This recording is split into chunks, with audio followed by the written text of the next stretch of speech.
Os Pokémon Paradoxos podem estar chegando no Pokémon GO, mas você sabe o que são esses Pokémon? Se não souber, é só conferir esse vídeo para você aprender tudinho sobre eles. E aí, excelentíssimos, como vocês estão? Eu sou o Caio do Jogada Excelente, e na imagem comemorativa de aniversário de 9 anos do Pokémon GO, a gente teve uma surpresa com o aparecimento de 2 Pokémon Paradoxos. E é claro que a gente sabe que aparecer nessa imagem comemorativa não quer dizer que o Pokémon vai chegar logo no jogo, mas de qualquer jeito, é curioso que esses 2 Pokémon estejam nessa imagem, né? Afinal, a gente já tem alguns Pokémon de Paldea no jogo, então realmente pode ser que eles estão por perto. Como muita gente conhece Pokémon só pelo Pokémon GO e não pelos jogos da franquia principal, então eu vou explicar pra vocês o que são os Paradoxos e vou mostrar todos eles também, vamos falar um pouquinho sobre a descrição deles. Esses Pokémon Paradoxos apareceram pela primeira vez nos jogos Pokémon Scarlet e Pokémon Violet pro Nintendo Switch, e eles são como se fossem a versão do passado e do futuro de alguns Pokémon que a gente conhece no presente. Para ser mais específico, em Pokémon Scarlet a gente tem esse tema dos Pokémon do passado,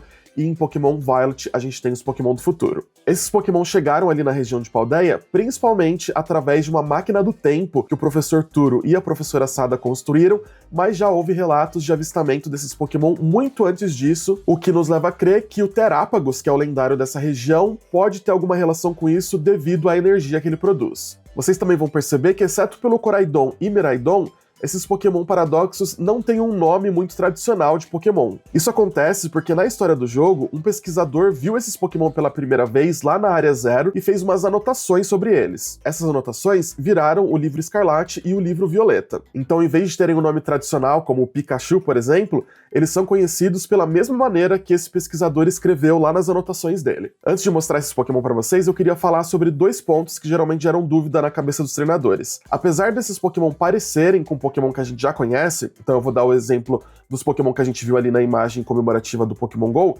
eles são a versão do passado e do futuro do Donphan. Apesar deles parecerem com Donphan, eles são espécies totalmente diferentes, são espécies separadas. Então não é que é uma versão de Paldea do Donphan, eles realmente são inspirados, eles podem ser primos distantes ali, né, dependendo de como você quer falar sobre evolução dentro da linha de tempo do Pokémon, mas eles são espécies separadas, cada um é sua própria espécie. E uma outra coisa é que eles têm a sua própria classificação dentro da Pokédex. Então eles não são Pokémon lendários, apesar da gente ter alguns paradoxos inspirados em Pokémon lendários, eles não são míticos, não é nada disso. Eles são Pokémon Paradoxos e eles têm a sua própria classificação. É um pouco parecido com o que acontece com as Ultra Criaturas. Elas são fortes, são Pokémon um pouco mais fortes do que os Pokémon comum que a gente tem, mas eles não são considerados Pokémon lendários. Eles são Pokémon Ultra Criaturas. Então aqui a gente também tem essa classificação de Pokémon Paradoxo. E se você gosta de conteúdo de Pokémon GO como esse, não esquece de se inscrever aqui no canal para você receber a notificação sempre que eu postar um vídeo, porque nesse vídeo aqui eu vou falar sobre os Pokémon Paradoxos do passado,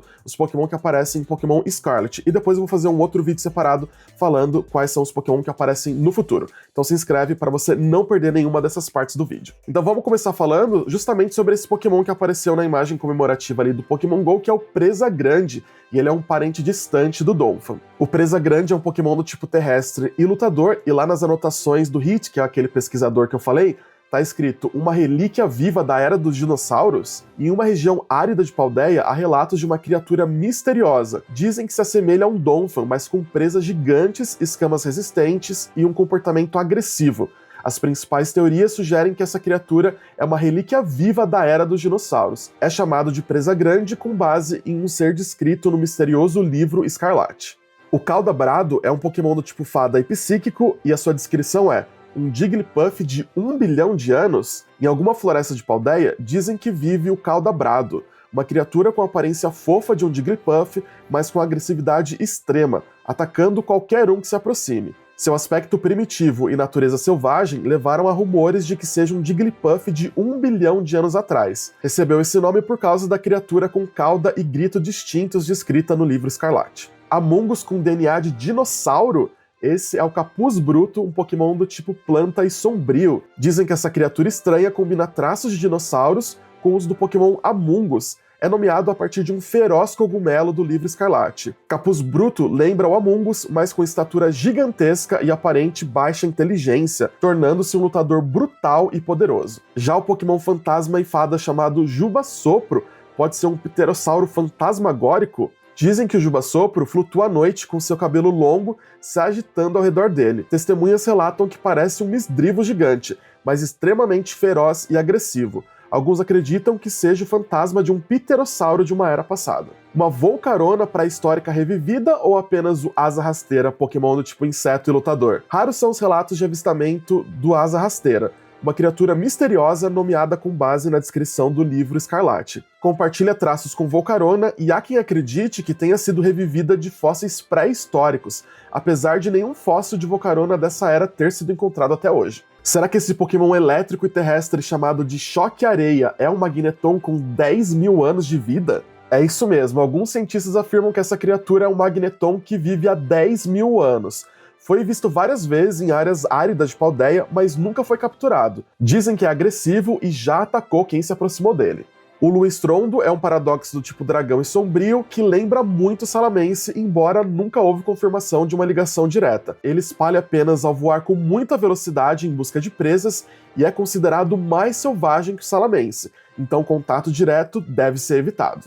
O Coraidon é um Pokémon do tipo lutador e dragão e ele também é conhecido como Rei Alado. Ele é capaz de dividir a terra com seus punhos e, embora ele lembre um Cyclizar, ele é mais musculoso e feroz. Nada se sabe sobre a sua ecologia. Ele foi nomeado Coraidon pelo professor que o descobriu. O Ondaando é do tipo água e dragão e ele parece um Suicune da antiguidade. Ele é uma criatura feroz envolta em mistério. O nome vem de um monstro aquático mencionado em um diário de expedição. Ele parece com uma ilustração de uma revista paranormal que mostrava um Suicune super antigo. O Fogo Corrosão, do tipo fogo e dragão, foi visto pouquíssimas vezes. Um vídeo mostra a criatura em fúria, soltando colunas de fogo. Lembra um Pokémon estranho mostrado na revista Paranormal, e dizem que ele pode ser um Entei regenerado a partir de um fóssil. E o último paradoxo do passado é o Raio Fúria, do tipo elétrico e dragão. Dizem que ele incinera tudo ao redor com raios lançados da sua pelugem. Pouco se sabe sobre ele, mas ele lembra um Pokémon que foi destaque em uma revista Paranormal como possível ancestral do Raikou. E esses são os Pokémon paradoxos do passado que apareceram pela primeira vez em Pokémon Scarlet. E como vocês puderam ver naquela imagem comemorativa do aniversário do Pokémon GO, a gente tem um outro Pokémon que também parece com Donphan. E esse é um Pokémon do futuro que eu vou falar em um próximo vídeo, só com os paradoxos do jogo Pokémon Scarlet. Antes de me despedir, eu quero fazer uma pergunta pra vocês. Desses Pokémon aqui dessa leva, os Pokémon do passado, qual é o favorito de vocês? Deixa aqui nos comentários. O meu, sem dúvidas nenhuma, é o Luestrondo, é o paradoxo do Salamence. Eu acho ele muito legal, desde a primeira vez que eu vi ele no jogo, eu achei ele muito incrível. O design dele realmente é, assim, primoroso. Pra mim, talvez até melhor do que o do próprio Salamence. Opinião polêmica aí, mas eu quero saber de vocês. Eu sei que o nome deles pode parecer um pouco estranho, mas eu particularmente gosto dessa questão dentro da lore do jogo, dentro da história do jogo, de que eles são conhecidos ainda hoje como eles estavam naquelas anotações do pesquisador de 200 anos atrás. Então eu acho que isso é bem legal, em vez de só darem um nome novo pra eles. Eu acho legal, eu gostei dessa história dentro do jogo, faz sentido. A gente ainda não sabe como esses Pokémon vão chegar no Pokémon GO, se vai ser através de raids, se vai ser através de uma mecânica nova, alguma mecânica que a gente já conhece. Nada foi anunciado por enquanto, então vamos ficar de olho. Se tiver alguma novidade, eu volto aqui pra falar pra vocês com certeza. Eu também queria saber, deixa aí no comentário o Pokémon que você mais gostou, os paradoxos que você mais gostou e como você acha que ele vai chegar no Pokémon GO. Então deixa aí, ou como você queria, pelo menos, né? Porque às vezes como a gente quer, não vai ser como vai chegar. Então deixa tudo isso aqui nos comentários. Deixa também aquele like para ajudar bastante esse vídeo a chegar em mais gente ainda. Eu vou deixar aqui meu muito obrigado e como sempre, até a próxima. Jogada excelente!